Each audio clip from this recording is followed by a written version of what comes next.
Episode 1, The Burrito Incident. Why do some people say what they think and others say what you want to hear? Picture this. You've just moved to a new country. You're at dinner with your new friend and her host family. The food is unfamiliar. And then someone asks a question, a perfectly ordinary, polite question, that quietly reveals just how different two people can be. Did you like the food? A few months after I moved to the United States from Brazil, I became friends with a German exchange student at my high school. One evening, her host family invited me to join them for dinner at a Mexican restaurant. It was my first time eating a burrito. I liked it. My German friend did not. She left most of hers on the plate. When her host mom smiled and asked, "Did you enjoy the food?" My friend looked up and said calmly and politely, "No, not really. In Germany, we're more used to dishes with potatoes." She wasn't rude about it. She wasn't harsh. She was just honest. And yet I remember sitting there thinking, I could never say that. If I had been in her place, if I hadn't liked the food, and someone asked me, I would have smiled and said it was delicious. Not because I'm dishonest,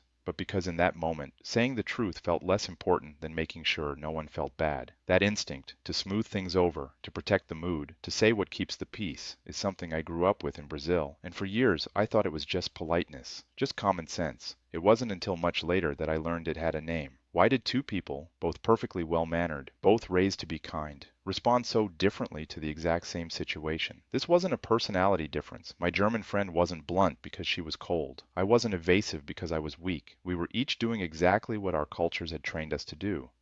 And that distinction between cultures that communicate directly and cultures that communicate indirectly is one of the most powerful tools we have for understanding human behavior. High context versus low context communication.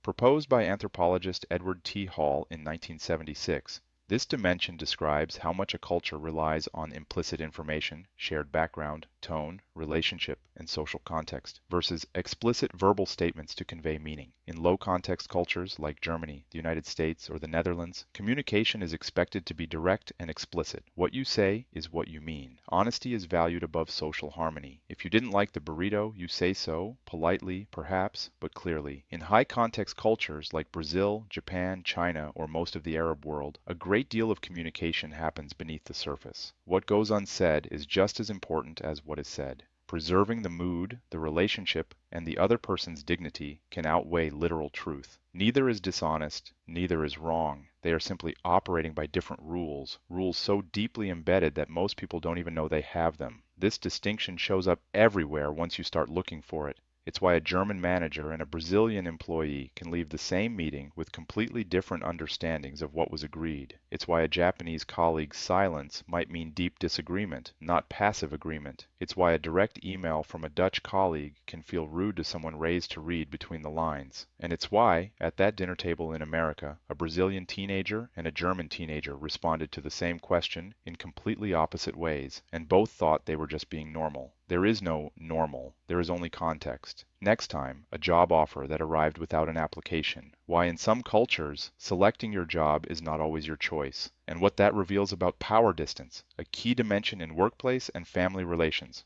See you then.